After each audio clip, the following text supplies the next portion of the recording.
Hello students, welcome to the channel Satish Reddy Mathematics. ఈరోజు JEE మెయిన్స్లో first video చేస్తున్నాను నేను. అది కూడా సెకండ్ ఇయర్కి బి పేపర్కి సంబంధించిన టాపిక్ ఏంటి అంటే సర్కిల్స్.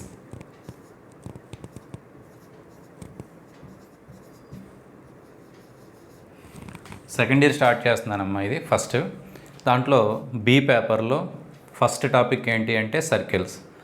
సర్కిల్స్ కొంచెం సిలబస్ ఎక్కువగా ఉంటుంది. కంపల్సరీ అంటే యాక్చువల్గా లాస్ట్ ఫ్యూ ఇయర్స్ నుంచి అబ్జర్వ్ చేసినప్పుడు సర్కిల్స్ నుంచి ఒక బిట్ వస్తుంది జేఈ మెయిన్స్లో. ఒక బిట్ ఏంటంటే చాలా ఎక్కువ జేఈ మెయిన్స్లో. ఒక చాప్టర్ నుంచి ఒక బిట్ వస్తుందని మనకు కరెక్ట్గా తెలిసిందంటే చాలా ఎక్కువ వచ్చినట్టే అది. సో ఐపీఈ కాంటెస్ట్ వేరు, జేఈ మెయిన్స్ వేరు కాబట్టి సో ఒక బిట్ వస్తుంది అంటే మనకి చాలా ఎక్కువ వచ్చినట్టే. అది 4 మార్క్స్ కదా, కాబట్టి ఒక బిట్ వచ్చిందని మీరు తక్కువ అంచనా వేయద్దు. సర్కిల్స్ విషయానికి వచ్చేటప్పటికి ఇంచుమించుగా మీకు పెద్ద చాప్టర్ అని చెప్తున్నాను కదా, ఒక 5 to 7 వీడియోస్ వస్తాయమ్మ. దీంట్లో ఫస్ట్ 2 వీడియోస్ కూడా సర్కిల్ చాప్టర్కి సంబంధించిన క్వశ్చన్లు ఎలా వస్తాయి, దానికి సంబంధించిన ఇంట్రడక్షన్, దానికి సంబంధించిన బేసిక్స్ అవన్నీ కూడా చెప్తాను. రిమైనింగ్ 4 or 5 వీడియోస్లో అసలు క్వశ్చన్స్ ఏ వచ్చినవి ఒకసారి చూసి అవి ఎలా చేయాలి, వాటికి ఏమైనా షార్ట్ కట్స్ ఉంటాయా, షార్ట్ కట్స్ లేకపోతే ప్రాసెస్లో ఏ విధంగా చేయాలి అనేవన్నీ కూడా మనం చూద్దాం. సో ఫస్ట్ ఈ సర్కిల్స్ అనే చాప్టర్ని నేనేం చేస్తున్నానంటే 4 పార్ట్స్గా స్ప్లిట్ చేశాను. 4 పార్ట్స్. ఫస్ట్ పార్ట్ ఏంటి, ఎలా రాస్తున్నాను అంటే ఇంట్రడక్షన్ ఇస్తాను నేను.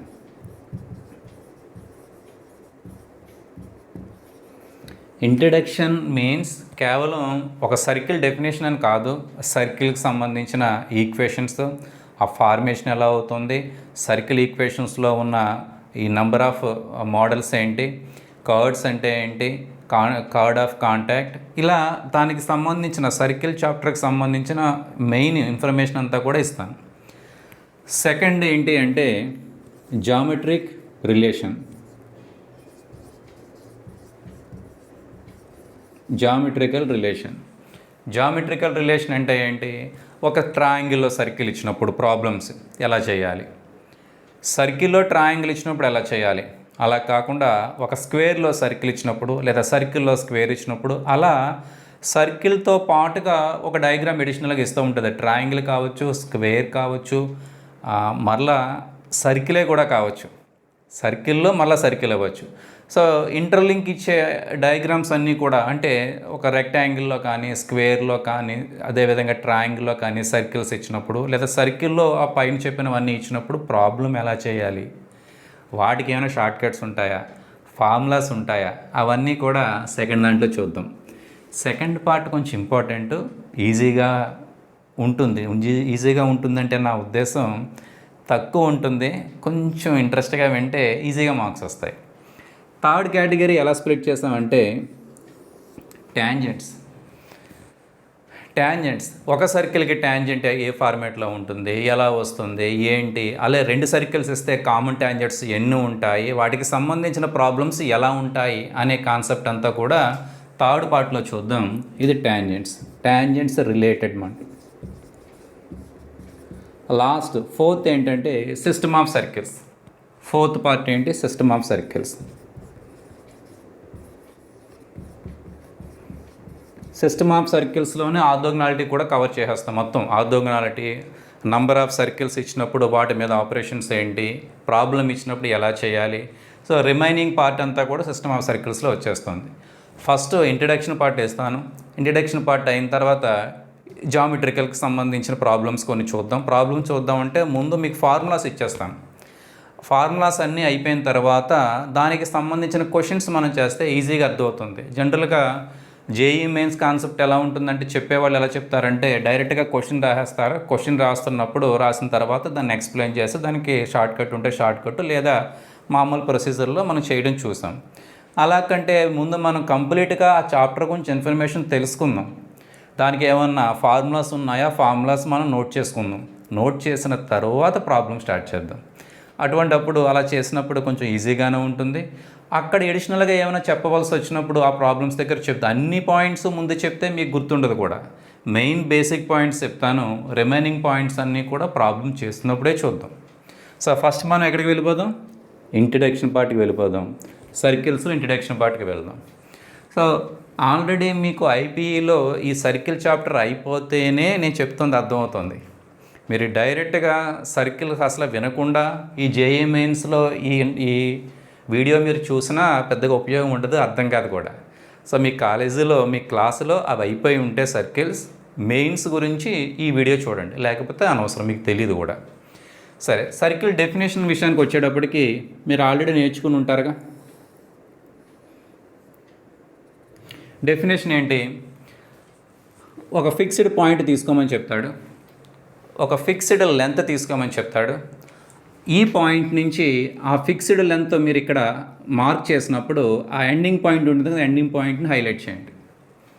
మరలా అదే ఫిక్స్డ్ లెంత్ ఈ ఫిక్స్డ్ పాయింట్ నుంచి కొంచెం ప్లేస్ మార్చారు, మీరు యాంగిల్ మార్చారు అనుకోండి, టర్న్ చేశారనుకోండి, ఎలా అయినా అనుకోవచ్చు. ఇక్కడ మరొక పాయింట్ వచ్చింది. అలా ఈ ఫిక్స్డ్ లెంత్ నుంచి, అంటే ఈ పాయింట్ నుంచి ఫిక్స్డ్ లెంత్ దూరంలో, అంటే ఈ డిస్టెన్స్ దగ్గర ఉన్నటువంటి ఎండింగ్ పాయింట్స్ అన్నిటినీ కూడా మార్క్ చేయండి. ఇదంతా కూడా ఒక ప్లేన్ మీద జరగాలి. ప్లేన్ మీద ఎందుకు జరగాలని చెప్తున్నానంటే ఇక్కడ ఒక పాయింట్ ఉంది. ఈ పాయింట్ నుంచి ఒక 4 యూనిట్స్ తీసుకుంటున్నాను. 4 యూనిట్స్ దూరంలో ఉన్న పాయింట్స్ కావాలనుకోండి, ఇక్కడ ఒక పాయింట్ వస్తుంది, ఇక్కడ ఒక పాయింట్ వస్తుంది, అన్ని వైపులకి వస్తుంది. ఇట్లా ఒక బెలూన్ మీరు ఊదినప్పుడు ఎలా అయితే ఉబ్బుతుందో అట్లానే అన్ని వైపులకి వస్తుంది. అప్పుడు వచ్చేది సర్కిల్ కాదు, అప్పుడు వచ్చేది స్పియర్ వస్తుంది. స్పియర్ మన కాన్సెప్ట్ కాదు. ఇప్పుడు మనం సర్కిల్స్లో ఉన్నాం కాబట్టి మీరు ఎప్పుడు తీసుకున్నా కూడా ఒక ప్లేన్ మీదే తీసుకోవాలి. దట్ మీన్స్ ఒక బోర్డు మీద తీసుకోవాలి, లేదా ఒక పేపర్ మీద తీసుకోవాలి. కంక్లూజన్ ఏంటి అంటే ఒక ప్లేన్ మీద తీసుకోవాలి. ఏం తీసుకోవాలి? తీసుకో అని చెప్తున్నాం. ఒక పాయింట్ తీసుకో, ఫిక్స్డ్ పాయింట్, దాన్ని మార్చొద్దు. ఆ పాయింట్ నుంచి ఫిక్స్డ్ డిస్టెన్స్ ఒక 4 యూనిట్స్ తీసుకో. 4 యూనిట్స్ తీసుకున్న తర్వాత ఏం వస్తుంది ఆ పాయింట్ హైలైట్ చేయి. అలా ఈ పాయింట్ వస్తుందా చెక్ చేయి. నువ్వు తీసుకున్న ఫిక్స్డ్ పాయింట్కి నువ్వు ఇక్కడ మార్క్ చేసిన పాయింట్కి మధ్య డిస్టెన్స్ 4 యూనిట్సే ఉందనుకో, అది నీకు పనికి వస్తుంది. లేదనుకో తీసేయి. అలా ఎన్ని పాయింట్స్ వస్తాయి? దీని చుట్టూరు నంబర్ ఆఫ్ పాయింట్స్ వస్తాయి మీకు. ఆ పాయింట్స్ యొక్క లోకస్ మీకు అర్థం కావాలంటే ఆ పాయింట్స్ అన్నీ మీరు క్లబ్ చేశారనుకోండి, ఈ షేప్ వస్తుంది, ఒక షేప్ వస్తుంది. ఆ షేప్ని సర్కిల్ అంటారు. ఆ పాయింట్స్ అన్నిటినీ కలిపినప్పుడు, లేదా వాటి లోకస్ గురించి మాట్లాడుతున్నప్పుడు సర్కిల్ వస్తుంది కాదు, ఆ లోకస్ ఒక షేప్ ఫామ్ అవుతుంది, ఆ షేప్ని సర్కిల్ అంటాడు. యాక్చువల్గా ఇప్పుడు దాకా సర్కిల్ అనే వర్డ్ తెలీదు. ఎప్పుడు తెలిసింది? ఒక ఫిక్స్డ్ పాయింట్ నుంచి ఒక ఫిక్స్డ్ డిస్టెన్స్లో ఉన్నటువంటి సెట్ ఆఫ్ పాయింట్స్ అన్నింటినీ కూడా తీసుకుంటే వాటి లోకస్ని ఏమంటాడు? ఒక షేప్ వస్తుంది కదా, ఆ షేప్ని ఏమంటాడని చెప్పానమ్మా, సర్కిల్ అంటారు. ఫిక్స్డ్ పాయింట్ ఏమవుతుంది? సెంటర్ అవుతుంది. ఫిక్స్డ్ డిస్టెన్స్ ఏమవుతుంది? రేడియస్ అవుతుంది. Fixed point centre, fixed distance radius అవుతుంది. ఓకేనా? అయితే సర్కిల్ ఈక్వేషన్ ఏంటి? సర్కిల్ ఈక్వేషన్ జనరల్గా 3 ఫార్మేట్లో చెప్తారు. ఫస్ట్ ఫార్మేట్ ఏంటంటే స్టాండర్డ్, మరికొంతమంది సెంట్రల్ అని కూడా అంటారమ్మా. సెంట్రల్ ఫామ్ అని చెప్తారు. ఎక్కువగా స్టాండర్డ్ ఫామ్ అనేదే వాడతాం, సెంట్రల్ ఫామ్ అనేది సాధారణంగా వాడం మనం. ఏంటి ఆ ఈక్వేషన్? ఆ ఫార్మేట్ ఏంటి అంటే x minus h whole square plus y minus k whole square equal to r square. ఇదేంటి కొత్తగా ఉంది? కొత్తదేం కాదు, మీకు తెలిసిందే. ఇక్కడ h, kలు ఏమవుతాయంటే సెంటర్ అవుతుంది. సెంటర్ని ఏదో పాయింట్ కాబట్టి x1 y1 తీసుకోవచ్చు, h1 h2 తీసుకోవచ్చు, k1 ఏదో ఒక పాయింట్ కదా, ఆర్డర్ ఆఫ్ పెయిర్ కాబట్టి నేను ఇక్కడ h, k అని తీసుకున్నాను. This is h, k. Radius అన్నానుగా, ఫిక్స్డ్ డిస్టెన్స్ అన్నానుగా. డిస్టెన్స్ ఎంతమ్మా? ఇది r కాబట్టి ఆ ఫిక్స్డ్ డిస్టెన్స్ని rగా తీసుకున్నాను కాబట్టి ఇక్కడ రాశాను నేను. మరి ఫార్ములా ఎలా వచ్చింది? ఈక్వేషన్ ఎలా వచ్చింది? ఇక్కడ h, k అనేది సెంటర్ అని చెప్పావు. ఈ పాత్ మీద ఒక పాయింట్ తీసుకున్నాను, దట్ ఈజ్ x1, y1. ఇక్కడన్నా తీసుకో, ఇక్కడన్నా తీసుకో, ఎక్కడ తీసుకున్నా h, k పాయింట్ నుంచి నువ్వు తీసుకున్న పాయింట్కి ఉన్న డిస్టెన్స్ ఆరే, రేడియస్సే. మనకి ఫస్ట్ ఇయర్లోనే కాదు 10th క్లాస్లో కూడా మీరు ఫార్ములా చూస్తుంటారు. 2 పాయింట్స్ మధ్య డిస్టెన్స్కి ఫార్ములా ఏంటి? √(x2 - x1) plus y2 - y1 గుర్తుంది కదమ్మా అది. సేమ్ అదే ఫార్ములా ఇక్కడ అప్లై చేస్తాను. ఇక్కడ ఉన్న 2 పాయింట్స్ ఏంటి? ఒక point h, k, second point ఏంటి? x1, y1. వాటి మధ్య డిస్టెన్స్కి వాల్యూ నీకు తెలుసా? నాకు తెలుసు. ఎంత? r అవుతుంది. బట్ ఫార్ములా ఏంటి? ఫార్ములా ప్రకారం కాలిక్యులేట్ చేయాలనుకుంటే √(x2 - x1) plus y2 - y1. So అంటే x1 - h² plus y1 - k² route కూడా ఉంటుంది, ఈక్వల్ టు డిస్టెన్స్ ఎంత? r. Both sides whole square చేస్తారు. లోకస్ కాబట్టి మనం దీన్ని ఎక్స్గా ట్రీట్ చేస్తాం, అది వేరియబుల్ అవుతుంది కాబట్టి x - h² plus y - k² equal to, యాక్చువల్గా ఇక్కడ రూట్ ఉంటుందమ్మా, ఇక్కడ r అవుతుంది. బోత్ సైడ్స్ హోల్ స్క్వేర్ చేస్తే ఈ ఫార్మేట్లోకి వస్తుంది. ఇది స్టాండర్డ్ ఫామ్. ఇది చూడగానే మీరు వెంటనే సెంటర్ చెప్పేస్తారు, అదేవిధంగా రేడియస్ కూడా చెప్పేస్తారు. దీన్ని సెంట్రల్ ఫామ్ అని కూడా అనొచ్చు. అంతకు మించి అనవసరం, ఇప్పటికే ఎక్కువ చెప్పాం మనం, చాలు. తర్వాత సెకండ్ ఏంటంటే జనరల్ ఫామ్.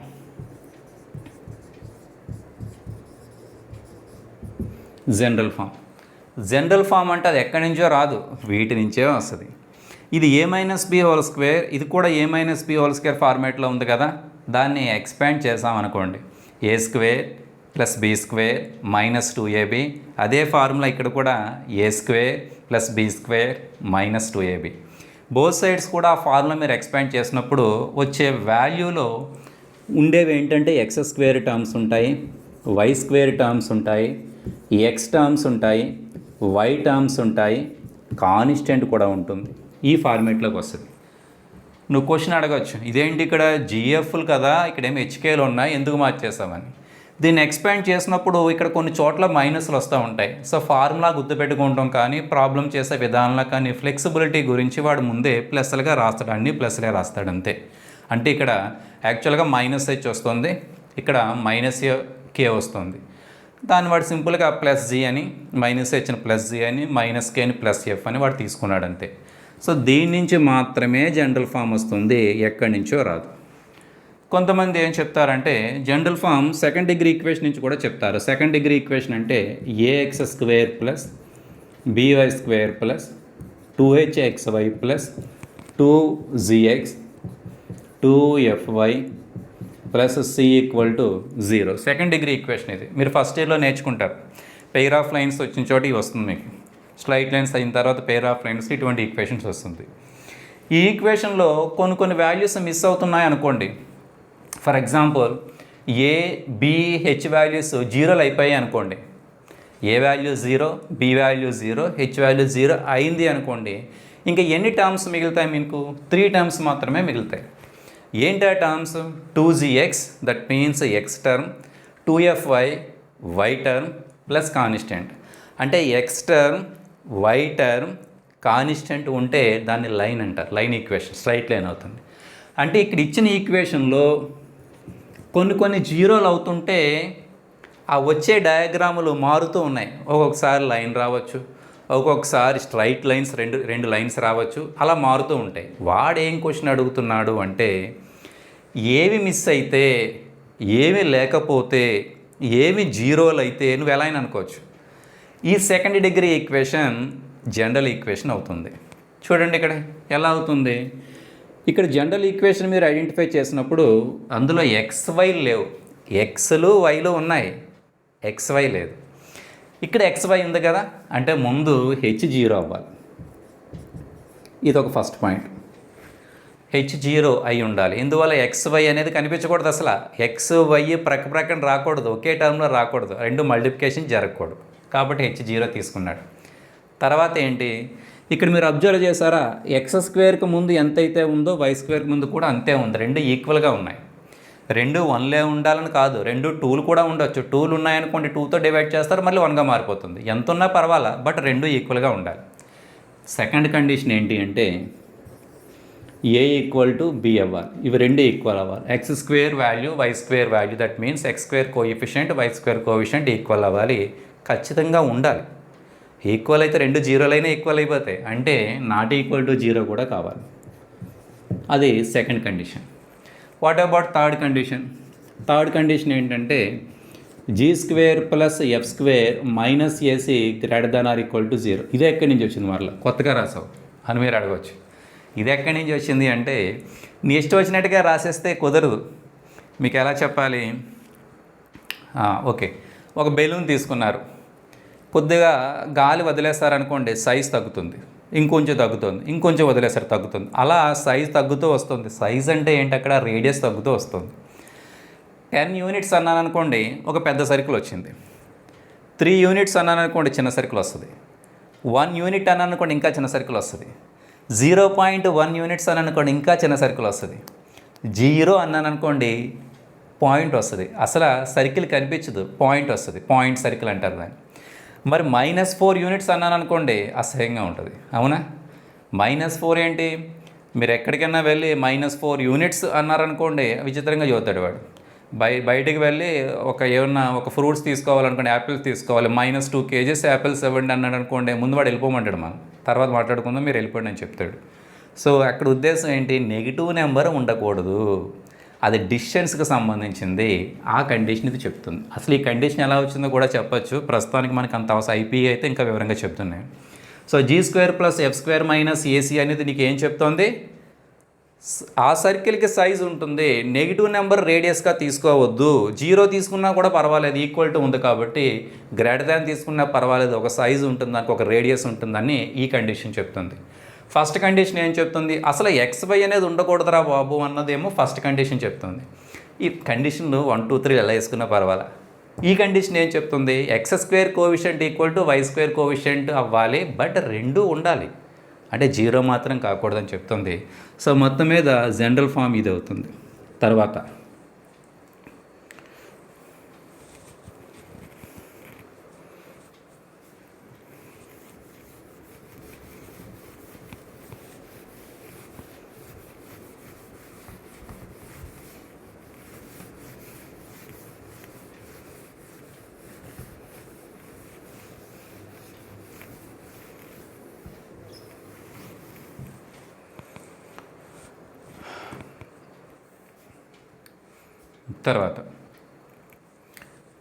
Parametric form.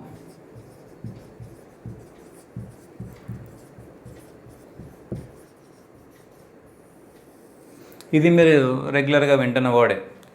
మీరు ఐపీఏలో నేర్చుకున్నప్పుడు చాలా రెగ్యులర్గా వాడతారు పారామెట్రిక్. పారామెట్రిక్ అన్నాడు అంటే నీ ఫోకస్ దేని మీద పడాలంటే ఒక వేరియబుల్ మాత్రమే ఉంటుంది. ఇప్పుడు సర్కిల్ ఈక్వేషన్ ఏం చెప్పాను మీకు? x - h² స్టాండర్డ్ ఫామ్ రాస్తున్నాను, y - k² equal to r². That is the circle standard equation. General equation రాసుకున్నా కూడా పర్వాలేదు. ఇక్కడ x అనేది వేరియబులే, y అనేది వేరియబులే. మీకు అర్థం కాకపోవచ్చు వేరియబుల్స్ ఏంటి అంటే నేను చెప్తాను. సర్కిల్ తీసుకున్నారు,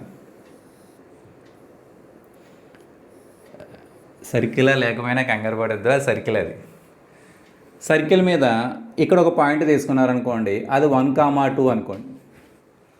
దాని ప్రక్క పాయింట్ దగ్గరికి వెళ్ళారు, అప్పుడు రెండూ మారుతాయి. 1 ఫస్ట్ వాల్యూ మారుతుంది, x కోఆర్డినేట్ అంటే x కోఆర్డినేట్ మారుతుంది, y కోఆర్డినేట్ రెండూ మారుతాయి. x మారుతుంది, y మారుతుంది. కాదు, క్రిందకు వచ్చినా అంతే. కాదు, బాగా డౌన్కి వచ్చేస్తావు, అప్పుడు అంతే. అంటే నువ్వు ఇలా తిరుగుతూ ఉన్నప్పుడు ఏం మారిపోతూ ఉన్నాయి, ఏం చేంజ్ అవుతున్నాయి? x చేంజ్ అవుతుంది, y చేంజ్ అవుతుంది. కాబట్టి ఎన్ని వేరియబుల్స్ ఉంటాయంటే 2 వేరియబుల్స్ ఉంటాయి. బట్ పారామెట్రిక్ ఫామ్ అన్నప్పుడు సింగిల్ వేరియబుల్ మీద చెప్తారు. అంటే నువ్వు ఇలా తిరుగుతూ ఉంటావు, బట్ నీకు ఏం చేంజ్ అవ్వాలి? ఒక వేరియబుల్ మాత్రమే చేంజ్ అవ్వాలి. ఒక వేరియబుల్ మాత్రమే చేంజ్ అయ్యే ఫార్మేట్స్నే పారామెట్రిక్ ఫామ్ అంటారు. ఒక ఎగ్జాంపుల్ చెప్తాను, ఎగ్జాంపుల్ డైరెక్ట్గా డెఫినేషన్ చెప్పేస్తానండి.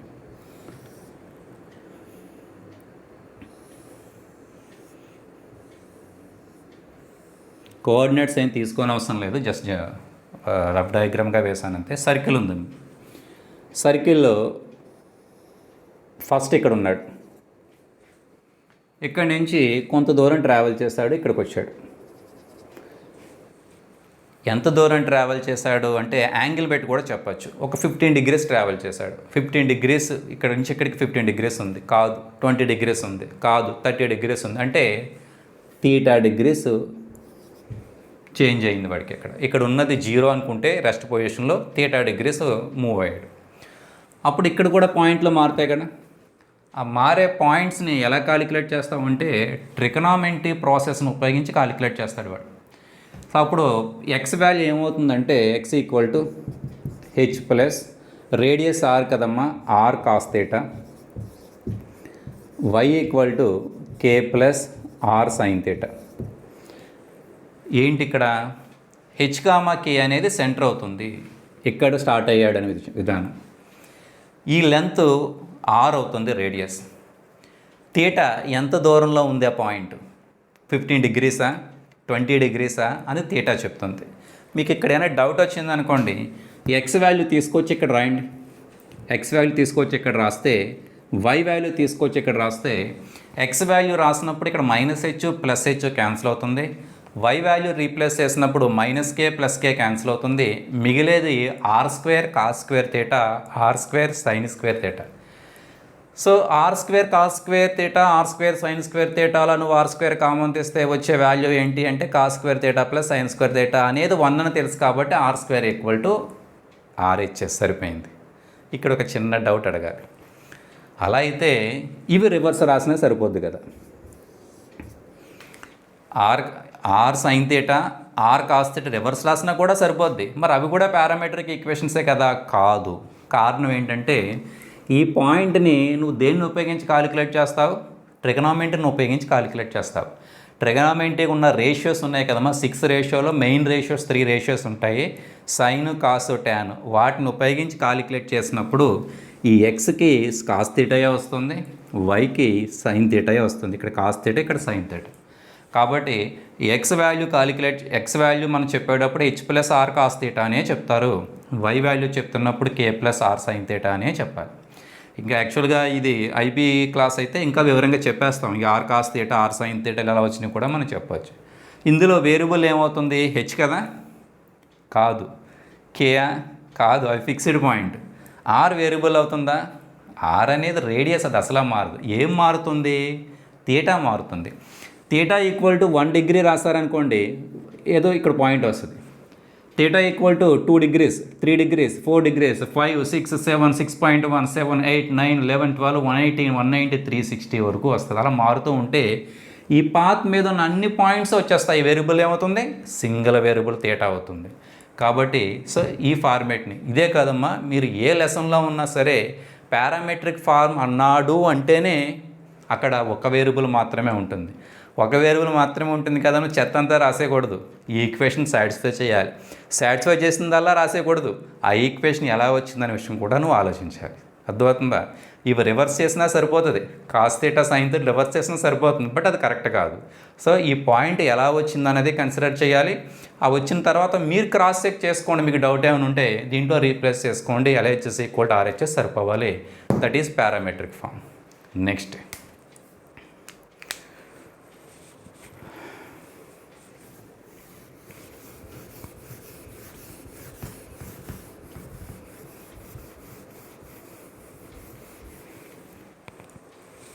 నెక్స్ట్ ఏంటి అంటే డయామెట్రిక్ ఫామ్. యాక్చువల్గా ఫస్ట్ 3 ఫామ్సే చెప్తారు, 4th ఫామ్ ఎడిషనల్గా నేను చెప్తున్నాను అంతే. డయామెట్రిక్ ఫామ్ యాక్చువల్గా ఫామ్స్ అంటే 3 చెప్తారు, స్టాండర్డ్, జనరల్, పారామెట్రిక్. డయామెట్రిక్ కూడా ఫార్మ్ కింద నేను చెప్తున్నాను. ఏంటి డయామెట్రిక్ అంటే ఒక సర్కిల్ ఇచ్చేసాడు, సరిగా రాలేదు, అడ్జస్ట్ అవ్వండి. ఎన్ని డయామీటర్స్ ఉంటాయి? సర్కిల్ ఈక్వేషన్, సర్కిల్ వేసానమ్మా. డయామీటర్ అంటే ఇది రేడియస్ అవుతుంది, ఇది లెంత్ రేడియస్ అవుతుంది, టోటల్ కలిపితే డయామీటర్. ఎన్ని డయామీటర్స్ ఉంటాయి సర్కిల్కి? ఒక్క డయామీటర్ ఉంటుంది కదా? కాదు, ఇన్ఫినిటీ డయామీటర్స్ ఉంటాయి. ఇవన్నీ కూడా డయామీటర్సే. సెంటర్ నుంచి వెళ్ళేది ప్రతిదీ డయామీటరే, ఇవన్నీ డయామీటర్సే. సరే, నేను ఒక డయామీటర్ తీసుకున్నాను. ఫస్ట్ ఎండ్ x1 y1 అని. నాకు సర్కిల్ ఈక్వేషన్ ప్రస్తుతానికి తెలియదు, నేను కాలిక్యులేట్ చేయాలి. డయామెట్రిక్ ఫామ్ అని నేను తయారు చేయాలి. సెకండ్ ఏంటి అంటే x2 y2. ఏం కాలిక్యులేట్ చేయాలి? సర్కిల్ ఈక్వేషన్ కాలిక్యులేట్ చేయాలి. సర్కిల్ ఈక్వేషన్ కాలిక్యులేట్ చేయాలంటే సర్కిల్ మీద నీకు నచ్చిన పాయింట్ ఒకటి తీసుకో, ఆ పాయింట్ ఎక్స్ కామ వై అని తీసుకోండి. ఇంటర్మీడియట్ ఫస్ట్ ఇయర్ వెక్టార్స్లో కానివ్వండి, మీరు అంతకుముందు 10th క్లాస్లో కానివ్వండి, ఒక థియరం ఒకటి నేర్చుకుంటారు.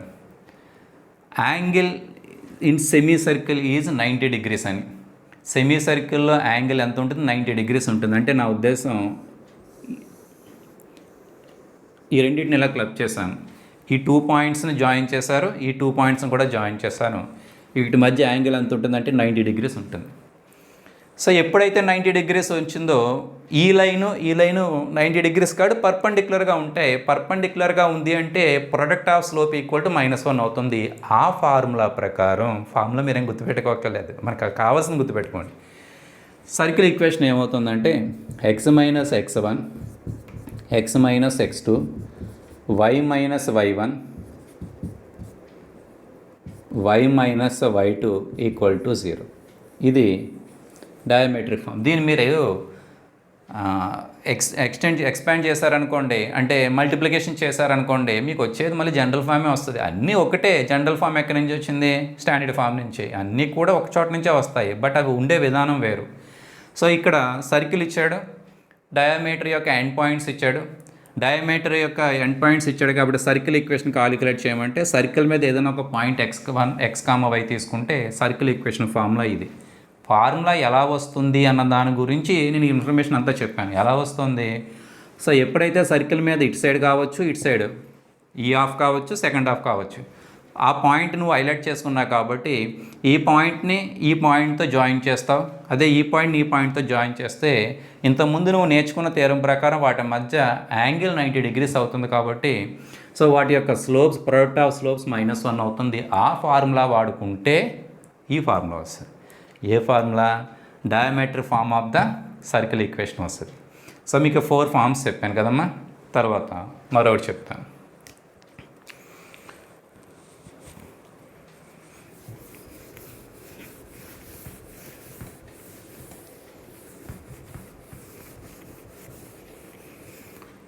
తర్వాత director circle.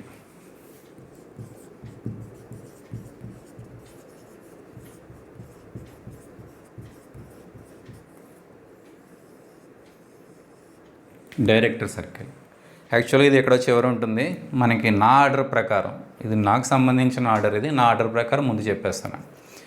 So director circle అంటే ముందు సర్కిల్ కావాలమ్మా, సర్కిల్ తీసేసుకున్నాను. ఇదే డెఫినేషన్ రిమైనింగ్ కోనిక్ సెక్షన్లో కూడా ఉంటుంది.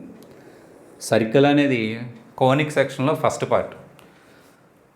ఇంకా మిగిలిన ఉన్నాయి, పారాబోలా ఉంటుంది, హైపర్బోలా, వాటిలో కూడా ఇవి వస్తాయి. అప్పుడు అవి చూసుకుందాం. మీకు ఎలిప్స్లో వస్తుంది, హైపర్బోలా, పారాబోలా, డైరెక్టర్ గురించి అక్కడ మాట్లాడదాం. ఉందా లేదా అనే విషయం కూడా అక్కడ చూసుకుందాం. అసలు ఉంటే ఏమవుతుంది, అసలు ఎందుకు ఉండదు అనే విషయాలు. ప్రస్తుతానికి మనం సర్కిల్కి సంబంధించిన దాంట్లో ఉన్నాం.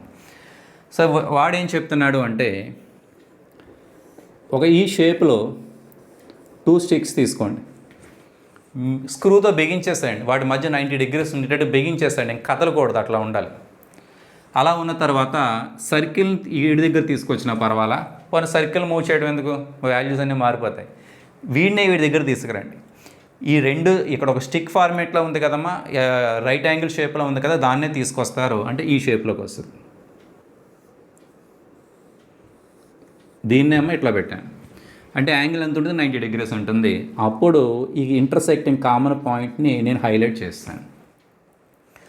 తర్వాత సర్కిల్ని ఏం చేయకుండా దీన్ని రొటేట్ చేయండి. ఈ యాంగిల్ మారదు, ఎందువల్ల నువ్వు స్క్రూతో బిగించేస్తావు కాబట్టి ఎప్పుడూ పర్పెండిక్యులర్గానే ఉంటుంది. యాక్చువల్గా ఇవి ట్యాంజెంట్స్ కింద కన్సిడర్ చేస్తాం. ట్యాంజెంట్సే కన్సిడర్ చేయటువంటి ట్యాంజెంట్సే. ఈ రెండు ట్యాంజెంట్స్ డిగ్రీ ఎంత ఉండాలి ఇక్కడ, వాటి మధ్య యాంగిల్ 90 degrees ఉంటే అప్పుడు ఆ ఇంటర్సెక్టింగ్ పాయింట్ని హైలైట్ చేస్తారు. అలా దీన్ని రొటేట్ చేశారనుకోండి, దీని చుట్టూరు కూడా కొన్ని పాయింట్స్ వస్తాయి, మీకు పాయింట్స్ వస్తాయి. ఆ పాయింట్స్ అన్నిటినీ కూడా మీరు క్లబ్ చేస్తే మరలా సర్కిలే వస్తుంది. బట్ దీని మీద కొంచెం పెద్ద సర్కిల్ వస్తుంది. దానికి సంబంధించిన క్వశ్చన్స్ కూడా మనకి మెయిన్స్లో అడుగుతూ ఉంటాడు, బట్ తక్కువ. దీని కాన్సెప్ట్లో అడిగే క్వశ్చన్లు చాలా తక్కువగా ఉంటాయి. సో దీని మీద క్వశ్చన్లు ఏమడతాడు, దీని రేడియస్ ఏమవుతుంది అవుటర్ సర్కిల్, అది direct formula √2 into inner circle అవుతుంది. అది డైరెక్ట్ ఫార్ములా √2 ఇంటూ. అలా కాకుండా దీని నుంచి ఒక 2 స్ట్రైట్ లైన్స్ ఇస్తాడు. స్ట్రైట్ లైన్స్ ఇచ్చినప్పుడు ఈ ఏరియా ఎంత అవుతుందని కామన్గా ఉంది చూసారా, ఈ ఏరియా ఎంత అవుతుంది, అటువంటి క్వశ్చన్స్ అడుగుతూ ఉంటాడు. దానికి మనకి ఫార్ములాస్ ఉన్నాయి, నేను చెప్తాను. ఆ టాపిక్ వచ్చినప్పుడు డీటెయిల్గా ఇంకా చెప్తాను. అంటే దానికి సంబంధించిన ప్రాబ్లమ్ స్టార్ట్ అయినప్పుడు నేను వివరంగా చెప్తాను. సో ఏంటి అవుటర్ సర్కిల్ యొక్క రేడియస్ ఎంత అడుగుతాడు, దానికి సంబంధించిన క్వశ్చన్స్ ఇంకా అడుగుతూ ఉంటాడు. సో ఈ రెండింటికి మధ్యలో కామన్గా ఒక పాయింట్ ఉంటుంది. దానికి సంబంధించి రెండు లైన్స్ ఆరిజన్ నుంచి, ఆరిజన్ అనుకోవచ్చు లేదా సెంటర్ అని తీసుకుంటే సెంటర్ నుంచి వెళ్తూ ఉంటే ఆ యాంగిల్ తీటా, ఒకవేళ తీటా పెరిగిందనుకోండి ఏరియా పెరుగుతుంది, తీటా తగ్గిందనుకోండి ఏరియా తగ్గుతూ ఉంటుంది. ఆ ఏరియా ఎంత అవుతుంది, అటువంటి క్వశ్చన్స్ అన్నీ కూడా ఈ డైరెక్టర్ సర్కిల్ అడుగుతూ ఉంటాడు. ఎందుకంటే డైరెక్టర్ సర్కిల్ అంటే ఏం చెప్పాను, ఇంకా ఏం చెప్పలేదు కదా, ఈ అవుటర్ సర్కిల్ని డైరెక్టర్ సర్కిల్ అంటారు. ఏ సర్కిల్కి లోపల ఉన్నటువంటి circle. So director circle radius equal to, దీని రేడియస్ ఎంత ఉంటుంది, ఈ రేడియస్ కంటే ఇన్నర్ సర్కిల్ రేడియస్ కంటే √2 టైమ్స్ ఎక్కువ ఉంటుంది. అంటే ఈ రేడియస్ 4 ఉందనుకోండి, outer circle radius, director circle radius ఏముంటుంది, 4 × √2 అవుతుంది. సో ఇంకా దీని తర్వాత టాపిక్ సర్కిల్కి సంబంధించి ఇంట్రడక్షన్ అయింది. ఇంట్రడక్షన్లో ఇంకా చెప్పవలసింది ఉంది. ఈ కార్డ్స్ చెప్తాను, కార్డ్ ఆఫ్ కాంటాక్ట్స్, అదేవిధంగా ఎక్స్ యాక్సిస్ని టచ్ చేసినప్పుడు ఏమవుతుంది, ఇంటర్సెక్ట్ ఫామ్ అయితే ఏంటి, వై యాక్సిస్ని టచ్ చేస్తే ఏమవుతుంది, రెండే యాక్సిస్ని టచ్ చేసినప్పుడు సర్కిల్ ఈక్వేషన్లో వచ్చే ఫార్ములాస్ ఏంటి, ఇవన్నీ కూడా నెక్స్ట్ వీడియోలో చూద్దాం. ఓకే.